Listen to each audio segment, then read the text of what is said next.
दोस्तों, इस वीडियो में हम ध्रुव तारा की कहानी प्रस्तुत कर रहे हैं। ध्रुव तारा की कहानी आपने अपने बचपन में बड़े बुजुर्गों से ज़रूर सुनी होगी। आइए उन यादों को ताज़ा करते हैं। हम रोज़ रात आसमान में जगमगाते असंख्य तारों को देखते हैं। उनमें से उत्तर दिशा में दिखाई देने वाला सबसे चमकदार तारा हम सबका ध्यान आकर्षित करता है। सदा स्थिर नजर आने वाला वह तारा है ध्रुव तारा। ब्रह्मा जी के मानस पुत्र स्वयंभू मनु के दो पुत्र थे, प्रियवद और उत्तानपाद। राजा उत्तानपाद ने दो विवाह किए। उनकी पहली पत्नी का नाम सुनीति था और दूसरी का नाम सुरुचि। दोनों रानियों से उन्हें पुत्र रत्न की प्राप्ति हुई। सुनीति के पुत्र का नाम ध्रुव रखा गया और सुरुचि के पुत्र का नाम उत्तम। उत्तानपाद दोनों राजकुमारों के प्रति समान प्रेम भाव रखते थे। रानी सुनीति भी अपने पुत्र ध्रुव की तरह उत्तम को भी अपना ही पुत्र मानकर स्नेह किया करती थी, किंतु सुरुचि के मन में सुनीति और ध्रुव के प्रति ईर्ष्याभाव था। एक दिन उत्तम अपने पिता की गोद में बैठा खेल रहा था। उत्तानपाद उसे प्रेम से सहला रहे थे। जब ध्रुव वहां पहुंचा तो उसका मन भी पिता की गोद में बैठने के लिए मचल उठा। वह भी जाकर अपने पिता की गोद में बैठ गया। उसी समय रानी सुरुचि वहां पहुंच गई। उसने जब ध्रुव को अपने पिता उत्तानपाद की गोद में बैठा देखा तो चिढ़ गई और खींचकर ध्रुव को गोद से उतार दिया।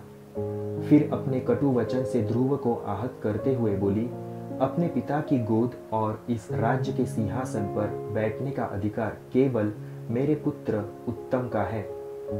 सुरुचि के कटु वचन सुनकर ध्रुव का बालमन दुखी हो गया। वह दौड़कर अपनी माता सुनीति के पास गया और रोते हुए सारी बात बता दी। सुनीति उसे समझाते हुए बोली, पुत्र दुखी मत हो, ना ही उस मनुष्य के अमंगल की कामना करो जिसने तुम्हें अपमानित किया है।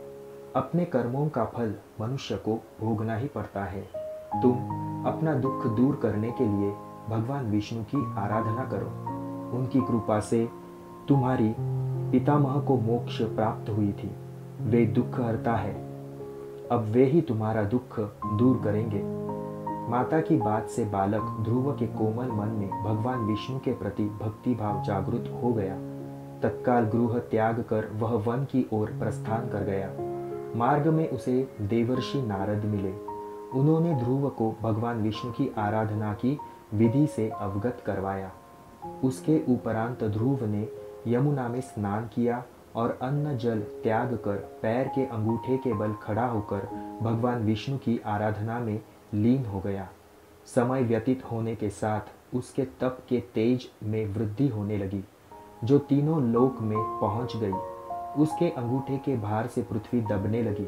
उसका कठोर तप देख भगवान विष्णु को उसके समक्ष प्रकट होना ही पड़ा।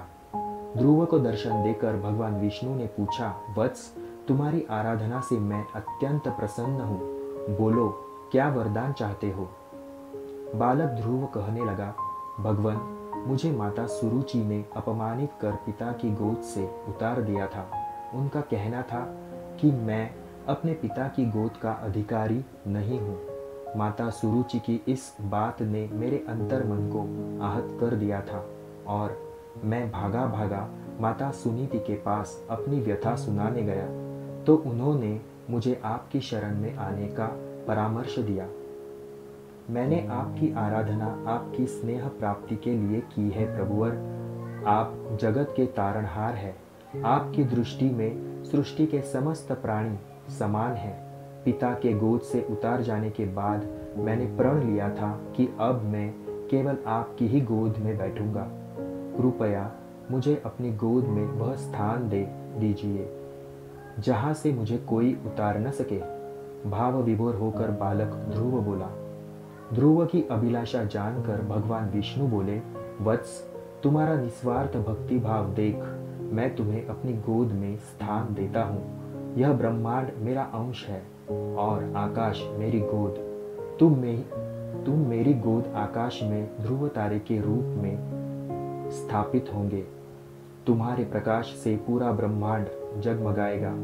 तुम्हारा स्थान सप्त ऋषियों से भी ऊपर होगा। वे तुम्हारी परिक्रमा करेंगे। जब तक ब्रह्मांड है तुम्हारा स्थान निश्चित है।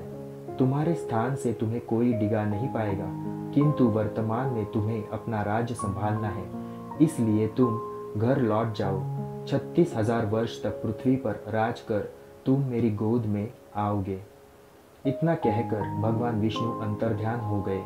ध्रुव वापस घर लौट आया। कुछ वर्ष उपरांत राजा उत्तानपाद अपना राजपाट ध्रुव को सौंप कर वन चले गए। भगवान विष्णु के वरदान अनुसार पृथ्वी पर 36,000 वर्ष तक धर्मपूर्वक राज करने के उपरांत ध्रुव आकाश में ध्रुव तारा बनकर सदा के लिए अमर हो गया। धन्यवाद।